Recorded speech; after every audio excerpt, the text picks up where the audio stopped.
Imaginemos por un momento el sistema de alarma de una casa moderna. Ajá, una alarma típica, digamos. Exacto.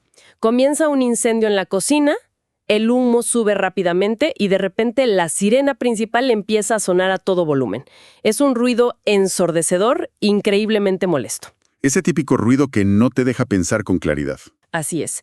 Y para solucionar el problema inmediato y recuperar la paz, alguien toma un martillo y destroza el altavoz de la alarma. Y el ruido desaparece al instante. ¡Qué alivio!, ¿no?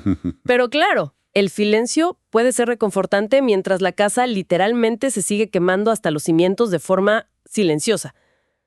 A menudo nos gusta que las cosas sean visibles y que los problemas se apaguen rápido. Totalmente. Y la verdad es que, bajo la perspectiva de los textos que estamos analizando hoy, esa analogía ilustra exactamente lo que podría estar ocurriendo con muchos de los tratamientos médicos modernos.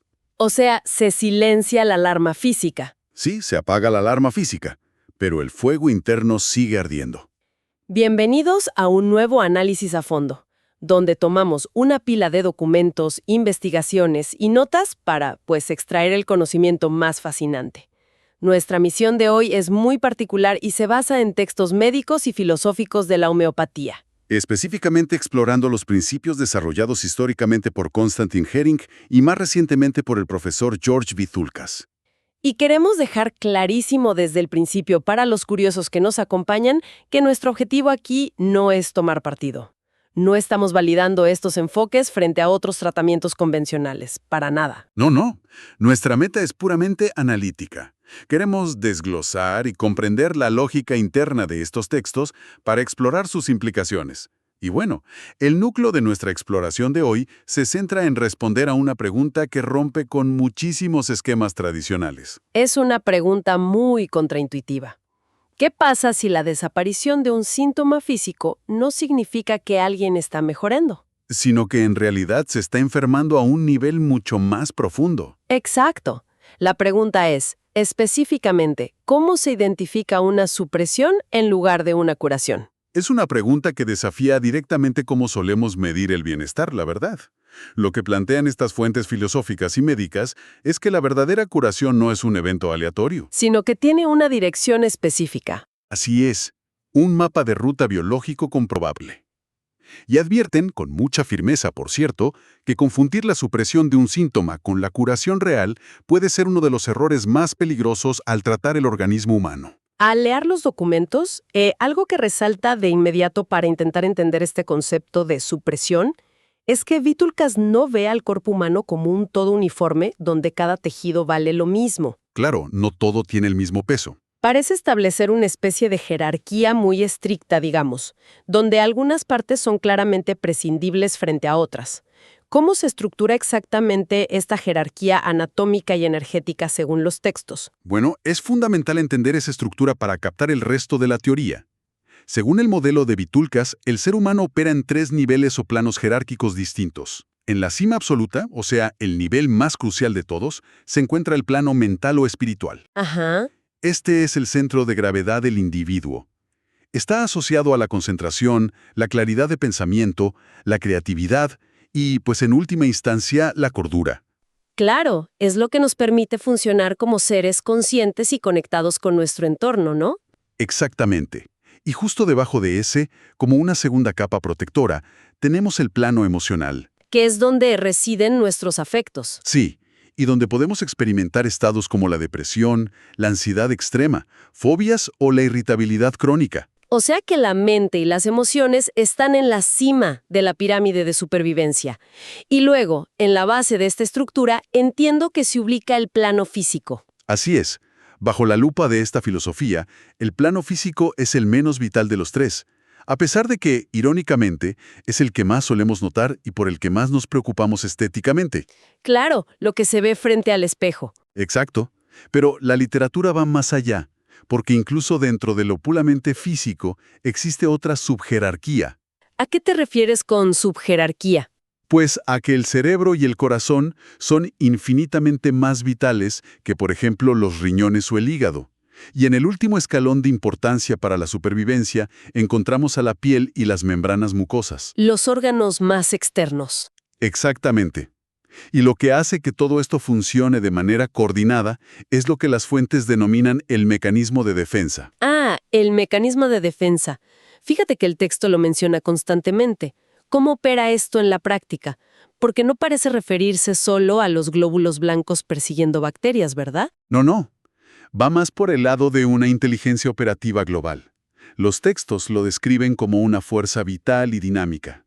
El mecanismo de defensa siempre, sin excepción alguna, intentará empujar cualquier desequilibrio, toxicidad o enfermedad hacia la periferia del cuerpo. Para proteger los órganos vitales. Sí, y sobre todo, para proteger la integridad de la mente y las emociones. Si este mecanismo funciona correctamente y mantiene una buena vitalidad, va a mantener el centro de gravedad de la enfermedad en el exterior. O sea, creando una inflamación en las articulaciones o, digamos, una erupción en la piel. Así es. Al pensar en esto, se me viene a la mente la imagen de un gran castillo bajo asedio. A ver, Si consideramos el cuerpo humano como esa fortaleza, el mecanismo de defensa sería el comandante estratégico del ejército. Si el castillo es atacado por una fuerza abrumadora, este comandante va a tomar la decisión calculada de sacrificar los muros exteriores. claro, tiene sentido. Preferirá dejar que el enemigo destruya la muralla de piedra externa, creando, digamos, un eczema crónico en la piel, antes que permitir que los invasores penetren hasta la sala del trono. ¿Qué representaría la mente o el corazón en esta analogía? Exacto. Bajo esta óptica, el eczema no es un error biológico, es literalmente un muro de contención activo. ¡Wow! Esa imagen captura perfectamente la esencia geométrica de esta teoría médica. El eczema es el soldado en la trinchera exterior librando la batalla para que el rey esté a salvo. Y esto nos lleva a un punto de inflexión muy importante. Ajá. Si el cuerpo utiliza la piel o las mucosas como un muro de sacrificio para proteger el interior, eso implica que la enfermedad tiene una ruta de escape trazada. O sea, no se mueve de forma aleatoria por el organismo. Y es al observar cuidadosamente esta ruta de escape que llegamos a la gran aportación clínica descrita en nuestras fuentes, me imagino. Exacto, porque pasamos de la estructura defensiva a la ruta literal de salida. Aquí es donde los textos introducen la famosa ley de Hering. ¿Y qué es exactamente y cómo establece este mapa de curación? Pues Constantin Hering fue un médico del siglo XIX que, tras décadas de observación meticulosa de miles de pacientes, llegó a la conclusión de que la verdadera curación de una enfermedad no es aleatoria. Sino que obedece a leyes inmutables de la naturaleza. Así es. Según Hering, cuando un organismo realmente está sanando, los síntomas deben desaparecer siguiendo un orden direccional muy pero muy estricto. De arriba hacia abajo. De adentro hacia afuera. Exacto. De los órganos más importantes a los menos importantes. Y en el orden inverso a su aparición original.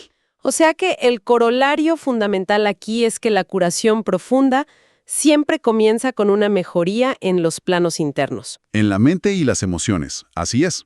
Y a menudo es seguida temporalmente por una descarga física, como una erupción en la piel o una secreción mucosa. A ver, quiero detenerme un segundo aquí para plantear un cuestionamiento basado en el sentido común de la medicina cotidiana. Adelante. Porque esto choca de frente con lo que la mayoría consideraría un éxito médico. Según este mapa que propone Hering, si un paciente infantil tiene un problema respiratorio grave, digamos un asma profunda que lo lleva al hospital, y tras recibir un tratamiento el asma desaparece por completo. Ajá. Pero resulta que un par de semanas después, al niño le sale una erupción horrible que le cubre toda la piel. La ley de Hering sugiere que esto no es un efecto secundario negativo, sino un motivo absoluto de celebración. Bajo el modelo filosófico de la homeopatía, sí, eso es un triunfo rotundo. ¿En serio? Sí, fíjate. El asma afecta a los pulmones, que son órganos internos sumamente vitales que están muy arriba en la jerarquía física de supervivencia. La piel, como dijimos, es el nivel más bajo. Claro. Entonces, el desplazamiento de esa patología desde los pulmones hacia el órgano más externo significa que el mecanismo de defensa se ha fortalecido gracias al tratamiento, ha ganado la batalla en el territorio crítico y ahora está barriendo el problema hacia afuera. El cuerpo está literalmente sacando la enfermedad. Pero a ver, si nos basamos en las prácticas habituales, la respuesta inmediata de muchos padres sería correr a la farmacia a comprar una crema con esteroides para borrar esa erupción de la piel. Y según las fuentes que estamos leyendo, hacer eso sería catastrófico. Catastrófico. Sí, porque si aplicas una crema supresora para apagar la erupción de la piel, estás empujando al ejército enemigo, la enfermedad, digamos, de vuelta hacia adentro. Le estás cerrando la vía de escape al cuerpo y forzándolo a alojar la patología nuevamente en los pulmones. O peor aún, en el sistema nervioso. Estarías, volviendo a la analogía inicial, destrozando el altavoz de la alarma de incendios. Exactamente. Lo cual nos lleva al núcleo absoluto de la pregunta que intentamos responder hoy. ¿Cómo se identifica realmente una supresión en lugar de una curación? Sabiendo que el viaje de adentro hacia afuera es el camino correcto, los textos nos piden examinar el lado oscuro de la moneda. El lado oscuro, sí. Y creo que no hay mejor manera de ilustrar cómo distinguir ambas cosas que utilizando el caso clínico específico que detallan los documentos, el caso de la leucemia. Es un caso revelador porque contrasta ambos fenómenos en tiempo real. Para enmarcarlo un poco, los textos definen la supresión como el evento que ocurre cuando se elimina con éxito un síntoma local y periférico. Ajá. Pero como resultado directo, el centro de gravedad de la enfermedad es empujado hacia un plano más profundo. Las fuentes argumentan que años de estas pequeñas supresiones acumuladas pueden llevar a que el organismo degenere en condiciones crónicas gravísimas. Y el ejemplo que presentan ilustra esta gravedad perfectamente. Se trata de un paciente que sufre de leucemia severa, al que un médico homeópata le prescribe un remedio llamado árnica montana. Sí. Los síntomas que presenta el paciente son complejos y abarcan varios niveles. Físicamente, los textos dicen que tiene la sangre desorganizada. Que para traducir esto de la jerga médica de la época, significa que la sangre ha perdido su capacidad normal de coagulación. Claro, y como resultado, el paciente presenta manchas de púrpura y lo que llaman equimosis, que básicamente son hemorragias espontáneas o moretones graves bajo la piel sin haber sufrido ningún golpe. Esos son los síntomas periféricos, o sea, el muro exterior. Exacto. Pero el cuadro clínico se vuelve realmente oscuro cuando miramos los planos superiores. Mental y emocionalmente, este paciente sufre de un terror nocturno absoluto a la muerte inminente.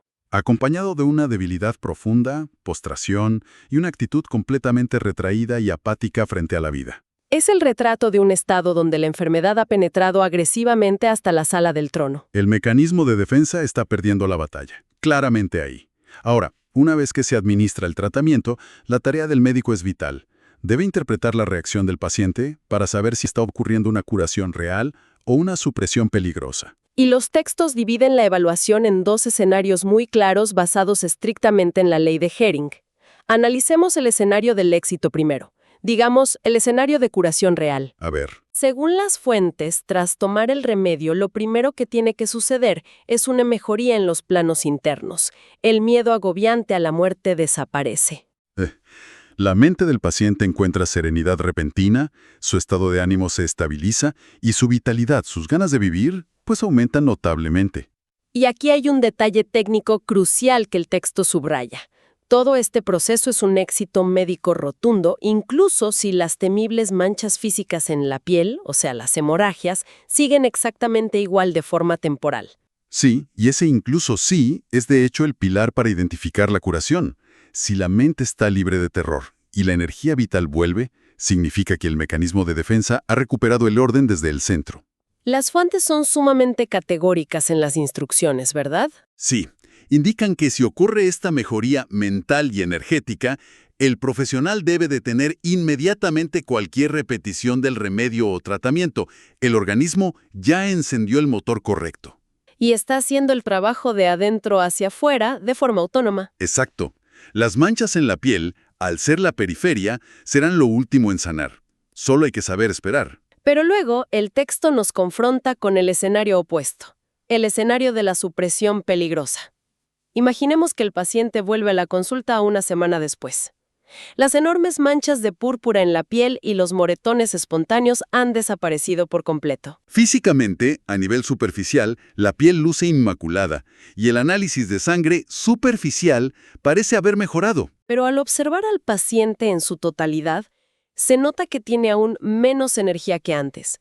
Está mucho más aislado, casi no puede sostener una conversación y confiesa que sus terrores nocturnos son ahora paralizantes. Y desde una perspectiva médica puramente sintomática y superficial, alguien podría apresurarse a decir que las manchas físicas se fueron, la sangre mejoró, el tratamiento fue un éxito. Claro, lo obvio. Pero a través del lente clínico de Hering y Bizulcas, esto es una advertencia de desastre inminente. La enfermedad se ha movido dramáticamente en la dirección equivocada. De afuera hacia adentro. Sí, la piel se limpió, sí, pero no porque el cuerpo haya sanado, sino porque el mecanismo de defensa colapsó por completo y abandonó las trincheras exteriores. Permitiendo que la enfermedad se afiance con más fuerza en la mente y el espíritu. Esta es la radiografía exacta de una supresión. Así es. Es fascinante destilar la regla de oro de este caso práctico. Para identificar una supresión en lugar de una curación, la clave es monitorear hacia dónde migra el bienestar. ¿Hacia dónde se mueve, claro? Según estos textos, el bienestar real no equivale a tener una piel estéticamente perfecta o la ausencia de dolor articular, si el costo es que la mente esté sumida en la oscuridad o el terror. La libertad mental, emocional y la energía general siempre deben tener prioridad sobre la apariencia física superficial. Es una regla que exige un cambio total de paradigma en la observación clínica. Totalmente. Y esto abre la puerta a un comportamiento biológico aún más inusual, la verdad. ¿A qué te refieres? Pues que si la mejora física periférica no es el mejor indicador inicial de que el cuerpo está sanando, la literatura homeopática describe otras señales profundamente contraintuitivas que indican que el mecanismo de defensa está volviendo a la vida. Esta es una parte de los documentos que requiere mucha atención, porque explora las reacciones paradójicas que experimenta un paciente cuando su cuerpo finalmente tiene la fuerza para expulsar una enfermedad crónica que ha estado reprimida. Sí. Me refiero al concepto de la agravación homeopática, porque, según estos principios, sentirse peor temporalmente puede ser una excelente noticia. Porque el agravamiento es un concepto central para entender el mecanismo de curación profundo. Las fuentes indican que cuando se administra el estímulo correcto, es muy común que se genere un empeoramiento inicial de los síntomas existentes. Puede durar horas o incluso días, ¿no? Así es. El paciente puede experimentar un pico temporal de dolor, fatiga o una erupción más violenta. Sin embargo, los textos hacen hincapié en que esto no es un efecto secundario tóxico. Es, por el contrario, la prueba innegable de que el mecanismo de defensa ha resonado con el tratamiento. Se ha despertado, exacto, y está montando una respuesta sistémica para expulsar al invasor. Es un esfuerzo adaptativo, una movilización de tropas, digamos, que precede a una mejora duradera. Para visualizar cómo el dolor no siempre significa daño, pienso en una analogía física diferente. Cuéntame. Imaginemos un músculo, digamos una pierna, que ha estado inmovilizada en un yeso apretado durante años tras una lesión. Cuando el médico finalmente quita el yeso y el paciente intenta dar su primer paso en fisioterapia, la sensación inicial no es de alivio mágico. Claro que no, es un dolor tremendo. Exacto. Es un dolor intenso, calambres, fatiga y una enorme incomodidad. Pero ese dolor no significa que la pierna se esté rompiendo de nuevo.